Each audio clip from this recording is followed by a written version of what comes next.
అనేటువంటిది తేలాల్సినటువంటి అవసరం ఉంది. ఎట్లా ఉందంటే నచ్చిన పేరాలు లీకులు, నచ్చని నాయకులు బాధ్యులు అన్నట్టు ఉంది.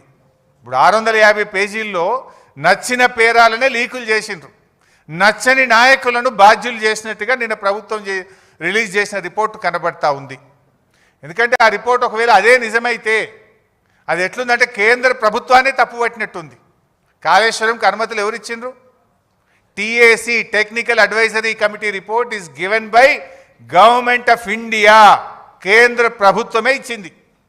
ఒకవేళ ఆ రిపోర్ట్ నిజమే అయితే కేంద్ర ప్రభుత్వాన్ని తప్పుపట్టినట్టు, అన్ని అనుమతులు ఇచ్చిన సెంట్రల్ వాటర్ కమిషన్ను తప్పుపట్టినట్టు, ఇంజనీర్లను తప్పుపట్టినట్టు, రిటైర్డ్ ఇంజనీర్లను తప్పుపట్టినట్టు, బ్యూరోక్రాట్లను తప్పుపట్టినట్టు. అంటే ఈ రకంగా అసలు రిపోర్టు ఒకవేళ ఇచ్చిందా లేదా తెలియదు.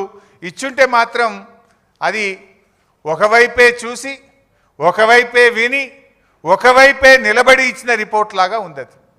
అది వాస్తవం ఏందనేది 650 పేజీల రిపోర్ట్ బయటకు వస్తే కానీ తెలియదు.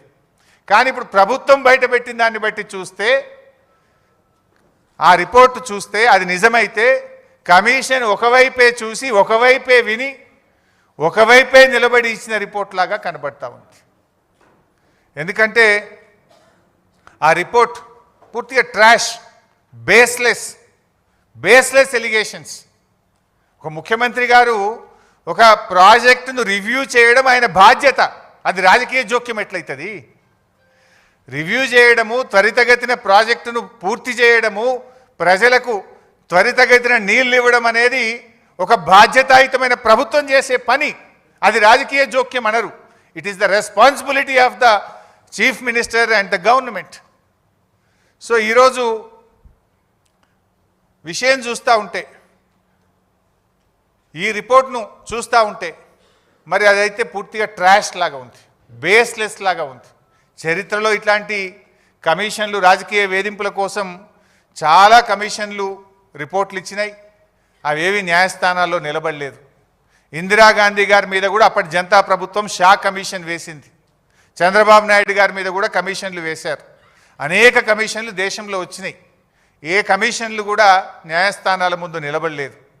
ఎందుకంటే రాజకీయ దురుద్దేశపూరితంగా ఇచ్చినటువంటి రిపోర్ట్లు న్యాయస్థానంలో నిలబడవు, ప్రజాక్షేత్రంలో నిలబడవు. ఎప్పటికైనా ధర్మమే గెలుస్తుంది, సత్యమే నిలబడుతుంది. అంతే తప్ప ఈ రాజకీయ దురుద్దేశంతో ఇచ్చేటువంటి రిపోర్ట్లు ఎప్పుడు కూడా నిలబడవు. ముఖ్యంగా రేవంత్ రెడ్డి గారి ప్రభుత్వం మనకు తెలుసు, మీకు తెలియదేముంది? కమిషన్ల పేరిట, కేసుల పేరిట